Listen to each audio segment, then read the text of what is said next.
The air was thick with the scent of freshly cut grass and the faint, bitter tang of Karen's lavender perfume as she stormed across my lawn, her heels clicking like a metronome set to rage.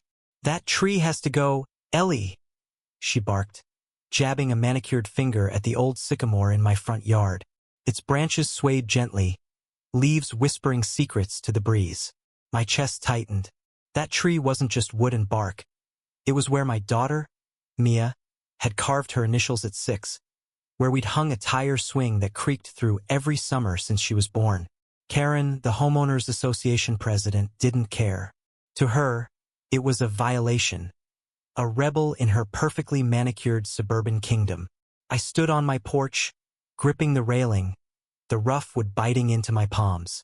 "It's on my property," I said, voice low, trembling with the kind of anger that simmers before it boils. Karen smirked, her lips curling like she'd already won. "Check the bylaws, honey. That tree's roots are cracking the sidewalk. It's coming down or you're fined $500 a week." She turned on her heel, leaving me with the echo of her threat and the sinking feeling that this wasn't just about a tree. The next morning, I woke to the buzz of my phone. Texts from neighbors, a petition Karen had emailed to the entire Homeowners Association demanding the sycamore's removal. My kitchen smelled of burnt toast, a casualty of my distraction as I scrolled through the messages. "It's just a tree, Ellie, let it go," one read. "Karen's got a point about the sidewalk," said another. I sighed, the sound heavy in the quiet house. Mia was at college now, her room a silent shrine to her childhood. But that tree was the last piece of her I could still touch. I poured coffee, the mug warm against my shaking hands, and stared out the window. The sycamore's shadow stretched across the lawn, defiant. I wasn't giving it up without a fight. I spent days poring over Homeowners Association bylaws, the fine print blurring as my eyes burned from lack of sleep. The rules were ironclad. Roots damaging public property meant the tree was a liability. Karen had me cornered, and she knew it. At the next Homeowners Association meeting, held in the community center that smelled of stale coffee and desperation, I stood up, my voice cracking as I pleaded. "This tree isn't just mine. It's a piece of this neighborhood's soul." The room was silent except for the hum of the AC and the occasional cough. Karen sat at the head of the table, her arms crossed, a queen on her throne. "Rules are rules, Ellie. We vote tomorrow." Her tone was ice, but her eyes gleamed with something darker, control. That night I couldn't sleep. The wind howled outside, rattling the windows, and I swore I heard the sycamore groaning, like it knew its days were numbered. I pulled on a hoodie and stepped outside, the grass damp under my bare feet. The air was cool, carrying the faint chirp of crickets and the distant bark of a dog. I pressed my hand against the tree's rough bark, feeling its heartbeat. "I'm sorry," I whispered, my throat tight. That's when I noticed a figure in the shadows. Mr. Delgado, the quiet widower from 2 houses down, leaning on his cane. His face was weathered, eyes soft with something like grief. "I lost my oak to her last year," he said, voice low, like he was confessing a sin. "Karen's got a vendetta against anything that doesn't fit her vision." I froze, the pieces clicking. This wasn't just about my tree. It was personal. Mr. Delgado's words stuck with me, a splinter in my mind. The next day I dug deeper, not into the bylaws but into Karen.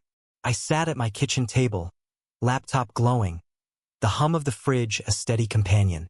A neighbor's ex-post mentioned Karen's obsession with curb appeal and how she'd bullied half the block into compliance. Then I found it. A county record showing Karen's own backyard had a massive, unregulated pergola, technically a violation under the same bylaws she wielded like a guillotine. My pulse quickened, a spark of hope igniting. If I could turn her rules against her, maybe I could save my tree. The vote was set for 7 p.m. in the community center. I spent the day preparing, my hands shaking as I printed documents, my coffee long cold. Mia called, her voice bright but distant through the phone. "Mom, don't let her win. That trees us." Her words were a knife, sharp and true, cutting through my doubt.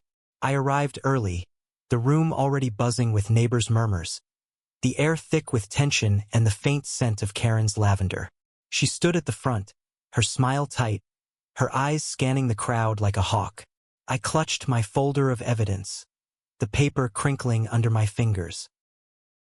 When my turn came, I stood, heart pounding so loud I swore everyone could hear it. "Before we vote," I said, my voice steadier than I felt, "I'd like to raise another violation." The room went still, the only sound the faint creak of chairs. Karen's smile faltered. I held up the county record, my hands steady now. Karen's pergola is unpermitted, oversized, and against homeowners association rules. If we're enforcing bylaws, let's enforce them all. A gasp rippled through the crowd. Karen's face drained of color, her mouth opening and closing like a fish out of water. That's irrelevant," she sputtered, but the room was already turning. Neighbors whispered, heads shaking. Mr. Delgado caught my eye, a faint nod of approval. The vote was chaos. Voices overlapped, accusations flying like sparks. Karen tried to regain control, her voice shrill, but the tide had shifted. Someone moved to table the tree vote until Karen's violation was addressed. The motion passed. I exhaled, the weight in my chest loosening for the first time in weeks. But this wasn't over. Karen's eyes locked on mine as she stormed out, her heels echoing like gunshots. I knew she'd come for me harder now. Days later, the arborist's truck rolled into my driveway, the chainsaw's whine slicing through the morning calm. Karen had pulled strings, citing urgent safety concerns. I stood on my porch, helpless, as the sycamore's branches fell, each thud a punch to my gut. The air smelled of sawdust and loss. Neighbors watched from their windows, silent witnesses to my defeat. But then I noticed something. Karen's yard, once shaded by my tree's sprawling canopy, now baked under the unrelenting sun. Her pristine lawn, her pride and joy, was exposed, wilting in the heat. I caught her staring from her porch, her face frozen in realization. She'd won the battle, but her victory was hollow. That evening, I sat on my porch, the stump of the sycamore a raw wound in the yard.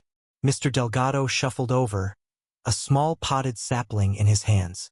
"Plant it," he said, his voice soft but firm. "She can't take everything."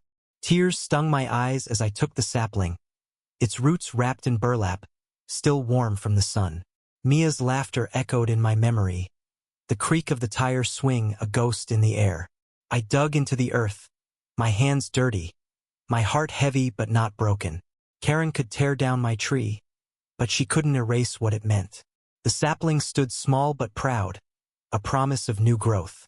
Justice wasn't in her defeat. It was in my refusal to let her win my spirit. As the sun set, casting a golden glow over the neighborhood, I breathed deep, the air sweet with possibility. This wasn't the end. It was a beginning.